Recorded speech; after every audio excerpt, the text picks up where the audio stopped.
அனைவருக்கும் வணக்கம். இன்றைய யோகா பகுதியில் நம்ம பார்க்கக்கூடியது நம்மளோட தொந்தியை கம்மி பண்ணுறதுக்காக ஒரு சில பயிற்சி பண்ண போகிறோம். ஆண்களாக இருந்தாலும் சரி, பெண்களாக இருந்தாலும் சரி, இது தாராளமாக செய்யலாம். ஒரு 2 ஆசனா பண்ண போகிறோம். அந்த 2 ஆசனாவுமே கம்பைன் பண்ணி தொடர்ந்து டைனமிக்காக அப்படியே செஞ்சுட்டே வர போகிறோம்.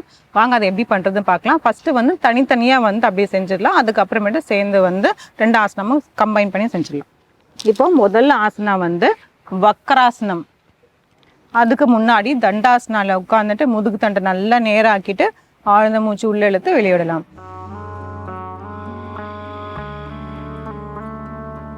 வக்ராசனம். வக்ராசனத்துக்கு நம்ம வலது காலை இப்படி மடிச்சுட்டு, எந்த காலை மடிக்கிறோமோ வலது காலை மடிச்சிட்டோம்னா வலது கையை பின்னோக்கி இப்படி வைக்கணும். பின்னோக்கி வச்சுட்டு இந்த இடது கையை இப்படி மடக்கிட்டு இந்த காலை இப்படி தாண்டி வச்சு இதோட ஆங்கிளை பிடிக்க போகிறோம். அப்படி இல்லைன்னா அதோட முட்டியை பிடிச்சிக்கலாம். இங்கே ஆங்கிளை பிடிச்சிட்டு நல்லா முதுகு தண்டை நல்லா நேராக்கிட்டு வலது பக்கமாக அப்படி நல்லா திரும்பணும்.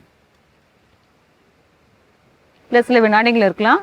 1 2 3 4 5 6 7 8 9 10 தளர்த்திக்கலாம். ஃபஸ்ட்டு தலையை திருப்பிட்டு அதுக்கப்புறம் ஒவ்வொரு கை, அதுக்கப்புறம் காலை நம்ம ரிலாக்ஸ் பண்ணுற மாதிரி இருக்கும். ஏன்னா உடனே முழுசாக திரும்பணும்னா நம்ம கழுத்தை ஏதாவது சுளுக்கு பிடிக்கிறதுக்கு சான்ஸ் இருக்கு. இப்போ அதே மாதிரி இப்போது இடது பக்கம் பண்ணலாம்.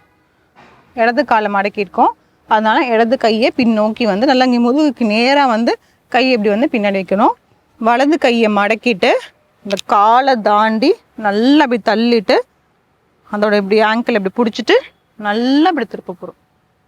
1 2 3 4 5 6 7 8 9 10 தளர்த்திக்கலாம்.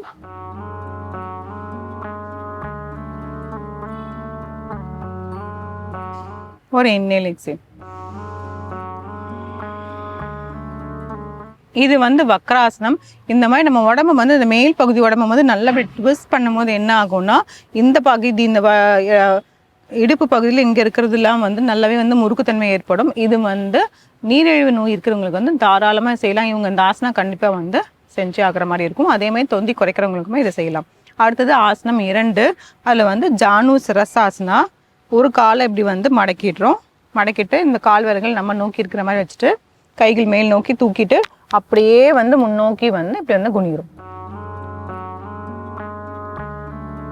இதில் சில வினாடிகள் 1 2 3 4 5 6 7 8 9 10 தளர்த்திக்கலாம். அதே மாதிரி வலது நல்லா இப்படி இந்த ஷேப் மாதிரி இப்படி வரணும். கைகள் மேல் நோக்கி தூக்கிட்டு அப்படியே முன்னோக்கி குனியலாம். கால் பெருவரில் பிடிச்சிட்டு 1 2 3 4 5 6 7 8 9 10 தளர்த்திக்கலாம். முழுமையாக கையை கீழே கொண்டு போய் வைக்க முடியலன்னா உங்களுக்கு எந்த அளவுக்கு வருதோ அந்த அளவுக்கு நம்ம இது பண்ணலாம். நம்ம எந்த அளவுக்கு நம்ம முன்னோக்கி குனிகிறோமோ வயிறு அழுந்தும் போது தான் அந்த தொந்தி பகுதியில் அழுத்தம் நமக்கு கிடைக்கும். தளர்த்திக்கலாம். இப்போ இந்த 2 ஆசனமுமே நம்ம சேர்ந்து செய்யணும். அதாவது வக்ராசனமும் ஜானு சிரசாசனா.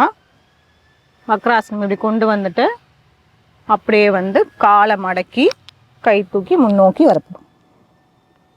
இந்த வலது பக்கமே ஒரு சில டைம் செய்யலாம். வக்ராசனம்,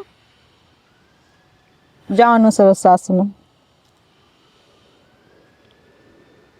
வக்ராசனம், ஜானு சிரசாசனம்.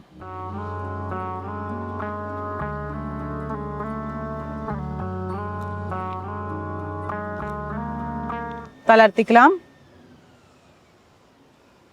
இந்த மாதிரி செய்யும் போது ஒவ்வொரு ஆசனங்களையும் அட்லீஸ்ட் ஒரு 2 வினாடிகளாவது இருக்கிற மாதிரி நம்ம பார்த்துட்டு அப்படியே செஞ்சிடலாம். இப்போ அது அப்படியே இடது பக்கம் செய்ய போகிறோம். வக்ராசனம், அப்படியே காலை மடக்கி ஜானு சிரசாசனம்.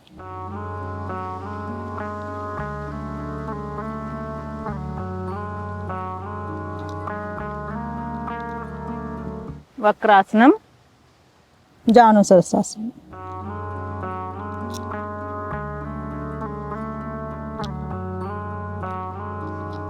தலை அறுத்திக்கலாம்.